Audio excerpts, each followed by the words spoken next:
안녕하세요. 네, 안녕하세요. 간단한 자기소개 부탁드립니다. 네, 정신건강의학과 전문의 최명기입니다. 오늘 제가 궁금한 게요. 심리학을 공부하다 보면 어린 시절을 굉장히 강조하곤 네. 하잖아요. 그렇다면 어린 시절에 사랑받고 자란 사람들이 가지고 있는 특징이라고 할 만한 게 혹시 있을까요? 여기서 사랑받은 사람의 특징을 얘기하지 않더라도요. 예. 우리는 모두 머릿속에 사랑받은 사람에 대한 특징이 있어요. 그러나 사랑받은 사람에 대한 특징에 대해서 굉장히 중요하게 생각하시는 분들은 이중잣대를 갖고 있어요. 어떤 사람이 굉장히 나에게 못되게 굴었을 때도 그 사람의 원인을 사랑받은가 사랑받지 못함에서 찾아요. 어떤 사람이 나에 대해서 굉장히 잘해줄 때도 그 사람의 원인을 사랑받은가 사랑받지 못함에서 찾아요. 그렇기 때문에 솔직히 말씀드리면요. 사랑받은 사람들의 특징이라고 하는 거는 명확히 존재하지가 않아요. 그러나 우리는 잘 되고 행복하게 살고 모든 게 좋은 거에 대한 원인을 나의 과거의 어린 시절의 불행에서 찾는 분들은 상대적으로 내가 사랑받지 못했기 때문에 불행하게 살기 때문에 사랑받은 사람들은 이런 특징을 가졌을 거야라고 어쩜 오해하고 생각하는 거예요. 과거에 내가 사랑받았든 사랑받지 않았든 내 관점에 따라서 달라질 수 있다는 말씀이신가요? 그러나 저는 그분들한테 네. 그 생각을 바꾸라고도 말씀드리진 않아요.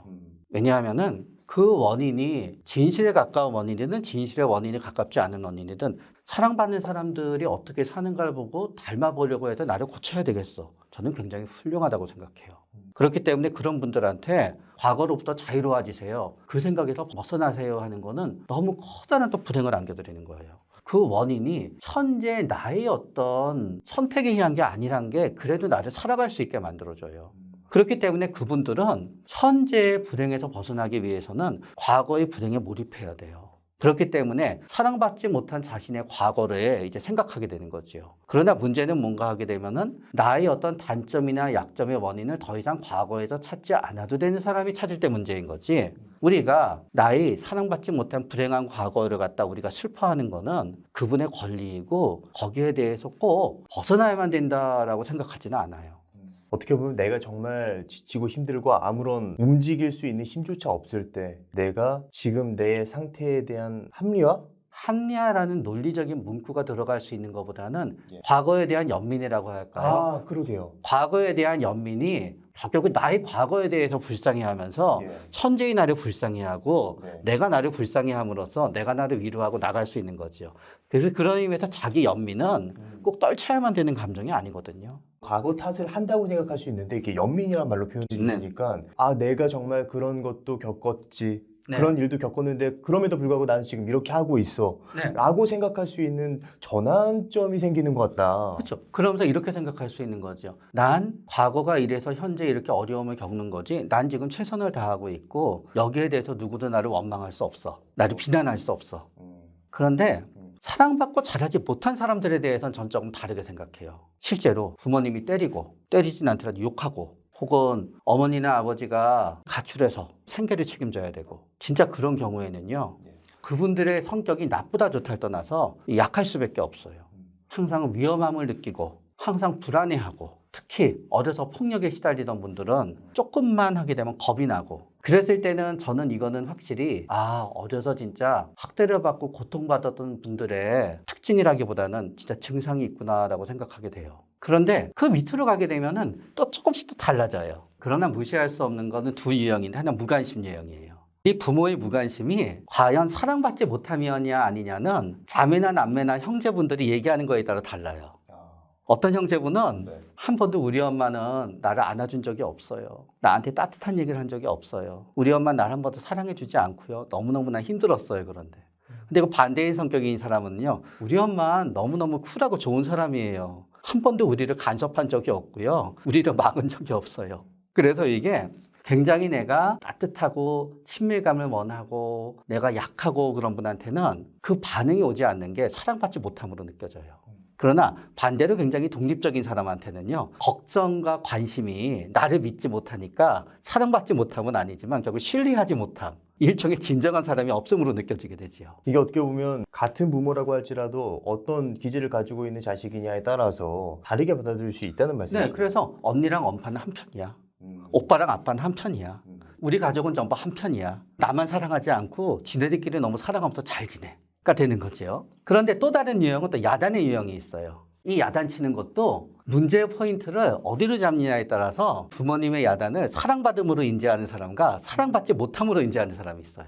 어른이 됐거든요. 내가 달라졌어요. 이제 점잖해지고 이제 그랬어요. 진짜 착한 사람들은요. 학대에 해당되는 행위도 부모님의 사랑으로 느껴져요. 나 그래서- 인간 만들어 주셨네. 약간 이렇게. 네, 그래서 똑같은 학대 행위마저도 사랑으로 생각해요. 결국은 이 모든 특징을 하나 한다 그러면요. 어찌되었든지 간에 자신이 과거에 사랑받았냐, 사랑받지 않았냐에 대해서 계속 생각이 떠오른다는 거는 하나의 공통되는 특징은 현재가 불안정하다는 거예요.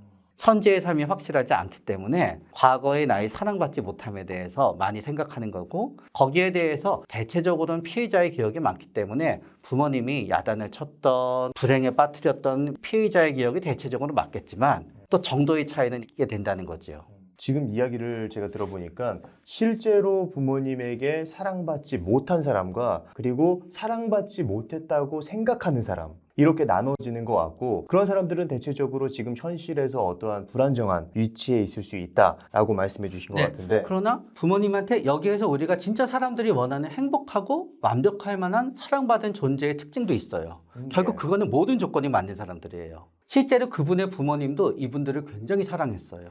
그리고 이 사람은 틀림없이 내가 사랑받았다는 기억을 갖고 있어요. 그런 사람들은 일단 굉장히 흔들리지 않아요. 왜냐하면 우리가 보통 빠르게는 4, 5살, 느리게는 10살에서 11살 정도가 되면 죽음에 대해서 알게 돼요. 그럼 애들이 한 번 죽는 거예요. 마음속으로는. 영원히 사는 게 아니다. 그럼 그거를 넘길 수 있을 때 뭐가 필요하냐? 부모님의 사랑이 필요한 거죠. 근데 나중에 부모님은 잊어먹더라도 때때로 살다가 보면은 죽는 이만 못한 순간이 오거든요. 그 죽는 이만 못한 순간을 넘기는 희망은 우리 안에 살아있는 부모님의 사랑이거든요. 어려서 충분히 사랑받은 사람들은요, 진정한 의미에서 희망을 잃지 않더라고요. 여기서 제가 또 궁금한 게 사랑받지 못했거나 사랑받지 못했다고 생각하는 사람들은 좀 더 단단한 현실을 만들기 위해서는 어떻게 하는 게 좋을까요? 우리가 사랑받지 못한 과거에 대한 생각을 사실은 현재 사랑받지 못하면서 생겨요. 과거에 대한 생각은 오랜 시간이 지나고 주관적 객관적이 있으나요. 현재 내가 사랑받지 못한다는 생각만은 내 마음속의 진실이고 누구도 부정할 수 없어요. 그렇기 때문에 저희 문제는 뭔가 하면은 과거가 아닌 현재가 중요한 건데 현재 내가 이 사랑받지 못함의 불행에서 벗어나기 위해서는 일단 과거에도 사랑받지 못했고 현재에도 사랑받지 못했다고 가정하게 되면은 부모님을 갖다 설득해서 바꾸게 하든지 아니면은 내가 바뀌든지 해야 되는 거거든요. 그러면은 내가 바뀌는 부분은 결국은 부모님과 일정 부분 거리를 두는 방법도 있고 아니면은 부모님이 원하는 사람이 되는 것도 있어요. 그러나 저는 부모님이 원하는 사람이 지금 되어서 부모님의 사랑을 받는다는 것은 굉장히 쉽지 않으리라고 생각이 돼요. 그러나 내가 원하는 삶을 살아가고 부모님은 계속 나를 갖다 그로 인해서 비난하고 나를 사랑하지 않고 그로 인해서 나의 사랑받지 않음이 계속 생각된다 그러면은 그때는 어떤 희생을 감수하더라도 부모님과 분리해야만 된다고 생각해요. 근데 여기서 제일 중요한 점은 뭔가 하면 우리는 대체적으로 경제적으로는 도움을 받으면서 감정적으로 분리되기를 원할 때가 많아요. 그거는 제 생각엔 대체적으로 같이 갈 수가 없어요. 내가 남한테 미움받을 짓을 하는데 남은 계속 나를 예뻐해 주기를 원하는 거예요. 그거는 부모님들도 많이 갖고 있어요. 부모님들 맨날 애들한테 공부해라 야단치고 뭐 난리치거든요. 그러면서 애들이 자기를 사랑해 주길 바래요. 말이 안 되잖아요. 좋게 분리를 하려고 할 생각은 어떻게 보면 판타지일 수 있다. 좋게라기보다는 나한테 최대한 유리한 것만 생각하면서 그러니까 진짜 부모님이 나를 사랑해 준다는 느낌이 소중하다 그러면 진짜 죄송하지만 부모님이 원하는 대로 해서 부모님이 싫어하고 미워하는 나의 행동을 줄일 수밖에 없는 거고요. 부모님이 옳다는 뜻은 아니에요. 그럼에도 불구하고 이건 우리 부모님이 옳지 않기 때문에 그거를 내가 수용할 수 없다라고 생각하게 되면은 현재에 사랑받고 싶어하는 그 욕망에서 거리를 둬야 돼요. 그 다음은 꼭 내가 A로부터 사랑받지 못해서 생각한 문제는 A와의 문제로 해결해서 끝내야 되는 거지 B로부터 받으면 안 된다고 생각하거든요. 전 그렇게 생각하지 않아요. 남편이 되었던 친구가 되었던지 간에 결국은 과거의 사랑받지 못함에 대한 문제는 현재의 사랑받음에서 해결할 수 있거든요. 그렇기 때문에 사랑받으려고 하는데 뜻대로 안 된다라고 했을 때는 그 부분에 대해서는 또 나를 갖다 사랑해주는 사람이 할 수 있도록 내가 바뀌어야 되는 거지요. 근데 바뀌어야 되는 부분은 간단해요. 과거에 사랑받지 못하면서 계속 벗어나지 못한다는 거는 과거에 대한 분노가 있다는 거거든요. 과거에 대한 분노가 있다는 거는 현재에 대해서도 분노가 있을 수 있는 거고, 그거는 과거가 나를 지배해서 현재에 내가 사랑받은 사람과 다르게 행동하는 게 아니라요. 현재의 나의 분노를 제어하지 못해서예요. 내가 지금 만나는 사람한테 분노를 갖다 조절하게 되면 나는 사랑받을 수 있고요. 또 그 다음은 분노와 관계되어 있는 복수심, 시기, 질투, 지나친 요구, 그런 게 해결이 되는 사람이 사실은 우리가 생각하는 제대로 사랑받고 있는 사람의 모습이거든요. 우리가 머릿속에 갖고 있는 사랑받고 있는 사람의 모습이 진실이든 아니어든 전 상관없다고 생각해요. 그러나 우리가 갖고 있는 사랑받고 싶은 사람의 모습은 굉장히 간단해요. 남을 사랑해 줄 수 있으며, 남을 용서해 줄 수 있으며, 사소한 일로 화를 내지 않으며, 위험이 닥치더라도 자기 자신을 믿고 신뢰하고, 이런 것들이거든요. 이게 결국 우리가 사랑받은 사람들의 모습일 거라고 우리가 생각하는 모습이면 전 거의 틀림없다고 생각해요. 그 모습이 조금이라도 되어가기 위해서 내가 노력함으로 인해서 누군가의 사랑을 받으면 된다고 생각하고요. 그러면서 제 마지막은 뭔가 하면은, 사랑받지 못했다는 생각은 양날의 칼과 같아요. 자기 연민으로 할 수 있을 때는 나를 하게 하는 힘이 되지만 자기 컴플렉스가 되거든요. 그래서 거기에 있어서는 결국 왔다 갔다 할 수밖에 없어요. 결국 항상 과거는 나한테 영향을 미치지 않는다라고 생각하실 필요도 없고요. 과거가 나한테 영향을 미친다고 생각하실 필요도 없어요. 인생을 살다가 보면은 우리가 과거에 대해서 사랑받았다고 느끼냐, 사랑받지 않았다고 느끼냐는요, 제가 살다가 보니까 한 5번쯤 바뀌는 것 같아요. 그건 상황에 따라서 계속 바뀔 수 있는 부분이다. 그런 얘기 있잖아요. 결혼하기 전에 효자가 아니었는데 결혼하고 나서 효자가 됐어요. 결혼하고 나서 살아보니까요, 우리 엄마는 너무 인격체예요. 그렇기 때문에 얼마나 사랑받았냐, 얼마나 사랑받지 못했냐는요, 사실은 정해져 있지 않고요. 우리의 삶이 계속 우리의 생각을 바꿔가고, 그 모두 그때가 사실은 다 진실일지도 몰라요. 그렇다면 중요한 것 중에 하나가 아까 전에 말씀해 주셨던, 내가 사랑받지 못했다고 생각하는 것을 연민으로 활용할 것인가 열등감으로 둘 것인가인데, 그걸 통해서 나를 연민하면서 나의 성장의 발판으로 삼을 수 있는 방법은 어떤 방법이 있을까요? 그게 우리가 생각하는 자기 용서라는 거예요. 용서는 타인한테만 한다고 생각을 하잖아요. 사실은 나의 잘못을 용서하는 게 필요하거든요.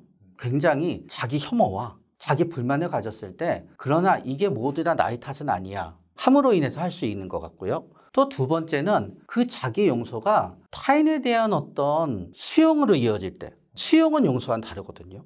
수용은 어떤 의미인가 하면은, 우리 부모가 나한테 상처 줬던 거는 나는 용서할 수 없어요. 그러나 그게 우리 부모의 한계라는 건 난 수용할 수 있어요. 그러므로 인해서 나는 나 자신의 한계를 갖다 나 스스로도 인정하고 그 한계를 바꾸기 위해서 노력하는 거지요. 그러니까 과거에 나한테 상처를 주고 나를 미워하고 나를 사랑하지 않았던 부모며 과거의 사람들에 대해서 우리는 용서할 필요 없어요. 그러나 그 사람들의 한계를 갖다 수용하고 그 일이 되돌릴 수 없는 일이란 거를 갖다 인정함으로 인해서 우리는 그 다음에는 넘어가서 갈 수 있는 거죠. 그렇게 내가 부모님이 나에게 못 살게 굴었던 그런 학대 혹은 어떤 무관심, 이런 것들을 수용하게 되면은 나에게 어떤 일이 벌어지는 거죠? 나도 나를 용서하면서 남을 수용함으로 인해서 결국은 한 단계 성숙하게 되는 거죠. 나의 과거가 나한테 영향을 미쳤고, 나의 과거는 되돌릴 수 없는 일임에도 불구하고 감정적으로 어느 정도 극복을 했기 때문에 나는 지금부터 그로 인해서 만들어진 나쁜 나를 갖다 고치기 위한 한 발자국을 나갈 수 있는 거죠. 결국 수용함으로 인해서 우리는 분노가 되었든 뭐가 되었든 감정에서 벗어날 수 있거든요. 그 다양한 어떤 나의 그런 과거를 내가 성장할 수 있는 촉매제로서 삼을 수 있다. 아까 전에 말씀해 주셨던 어떤 타인에게 현재 느끼는 분노나 시기심이나 이런 것도 어떻게 보면 지금 말씀해 주신 것과 연결이 되는 부분이 있는 것 같아요. 네, 맞습니다. 현재 누구에 대해서 분노를 가지게 되면은 나의 과거에 대한 분노를 이어가게 되잖아요. 그럼 이게 연쇄작용을 일으켜요. 나의 과거에 대한 분노가 또 나의 현재에 대한 분노를 이어가게 되거든요. 부모님에 대한 굉장히 커다란 분노가 부모님 나이 또래 모든 사람들에 대한 전반적인 부정적으로 되는 경우도 있어요. 그러니까 이게 증폭작용을 일으키거든요. 결국은 어떤 의미에서 과거가 어떤 수용이 되지 않으면은 과거도 현재에 영향을 미치고 현재는 과거에 영향을 미치고 마치 앰프 피드백처럼 돌아가서 나의 삶을 감정의 혼돈에 빠뜨리게 되는 거죠. 내가 지금 누군가에게 분노감을, 어떤 복수심이나 이런 것들을 느낀다는 것은 내 과거에 부모님에게 받은 어떠한 아직 해결되지 않은 감정이 투사되거나 전이 돼서 그런 거일 수 있다. 네, 옛날에는 과거만 현재에 전이 된다고 생각했거든요. 현재도 과거를 왜곡시키거든요. 그렇다면은 지금 내가 이렇게 느끼는 감정에서 필요한 것들이 어떻게 보면 수용이고 자기 연민이라고 말씀해 네. 주셨는데 그렇게 하는 방법이 어떤 게 있을까요? 저희 경우에는 첫 번째 도움이 됐었던 거는 이게 제가 생각해도 좀 엉뚱한 대답이긴 한데 일단은 공부였던 것 같아요. 저한테는. 정신과 의사가 되기 위한 공부의 과정 중에는 예. 수도 없이 다른 사람의 부모와 다른 사람에게 자식을 봐야 되거든요. 그렇다 그러면 이거를 변주어 보다 그러면은 수용의 첫 단계는 관찰이네요. 아, 막연히 우리가 부모가 훌륭하면 사랑받으면 이럴 거야가 아니라 진짜 제대로 한번 관찰을 해보는 거예요. 진짜 내 주위에 이 사람은 이렇고 그 사람의 부모는 어떻고 얘기 듣다가 보니까 얘 부모는 이런데 얘는 이렇고 얘는 자기 부모가 이런데도 불구하고 이런 생각을 갖고 있고 계속 그 관찰과 그 얘기를 통해서 뭔가 자리가 잡혀요. 그래서 조금은 더 폭이 넓게 영화가 되었건 방송이 되었건 드라마가 되었건 책이 되었건 관찰하고 느끼고 생각하고 나의 경험과 비교하고 거기에서 우리는 어느 진실값의 근처에 도달할 수 있을 것 같아요. 그 과정이 저는 굉장히 도움이 될 수 있다고 생각하고요. 두 번째로 도움이 되는 거는 분리인 것 같아요. 왜냐하면은 네. 현재 나를 괴롭히던 부모가 현재 진행 중으로 가잖아요. 그런 현재 진행 중으로 나를 갖다 괴롭히는 부모와 매일매일 만나서 괴롭힘을 당하면서 부모님과의 나와 과거에 대해서 수용을 한다는 건 불가능해요. 그렇기 때문에 그 부분은 분리가 필요한 것 같아요. 또 그 다음은 이건 진짜 역설적이에요. 부모님이 나를 갖다 힘들게 하고 그게 나의 커다란 상처였다 그러면 결국 나는 부모님이 얘기하는 사람같이 되지 않았어 라고 해서 나 자신한테 확인하는 것 자체가 나한테 심리적 공간을 줘서 성취할 수 있어요. 예를 들어서 우리는 어렸을 때 인성을 못 가면 인생 망하는 줄 알았어요. 그래서 우리 부모님이 맨날 나 인성을 못 간다고 야단쳤어요. 근데 나 인성을 못 갔는데 부모님한테 용돈 드려요. 부모님의 태도가 싹 바뀌었어요. 그러면 그 과거와 나는 부모님을 용서하는 건 아니지만요. 그 시점에서부터 내가 이미 부모님한테 영향받고 과거에 영향받는 존재는 아니게 되거든요. 그러니까 제 말씀에 여기에 포인트는 어디냐 하면은 내 생각에 몰입해서 계속 생각하지 말자는 거예요. 나의 존재가 부정적인 존재가 아니라 긍정적으로 내가 나름대로 잘 해나가고 있다는 거를 갖다 나 스스로 확인하고 보여주는 게 결국은 과거의 나를 갖다 다르게 바라보고 수용할 수 있게 만들 수 있다고 생각해요. 그럼 마지막으로 하고 싶으신 말씀이 있으시다면 어떤 게 있을까요? 완벽한 행복이라는 강박관념에서 조금은 벗어났으면 해요. 여러분이 만약에 과거는 사랑받지 못해서 불행했고 어떤 사람은 과거에 사랑받지 못해서 행복하잖아요. 그 사람도 다른 거로 인해서 불행한 부분이 있게 되는 거지 모두가 그렇게 완벽하게 행복할 수가 없다는 거지요. 내가 과거에 사랑받지 못했다고 해서 내가 굉장히 불완전한 존재라고 열등감을 느끼고 수치심을 느끼진 않았으면 해요. 적어도. 자, 오늘 최명기 선생님을 모시고 사랑받지 못한 사람에 대한 특징에 대해서 알아봤고 그런 사람들이 성장하기 위해서는 어떤 마인드를 가져야 되는지에 대한 이야기를 나눴습니다. 그럼 오늘의 심리학은 여기까지 하도록 하겠습니다. 좋은 말씀 해주셔서 감사합니다.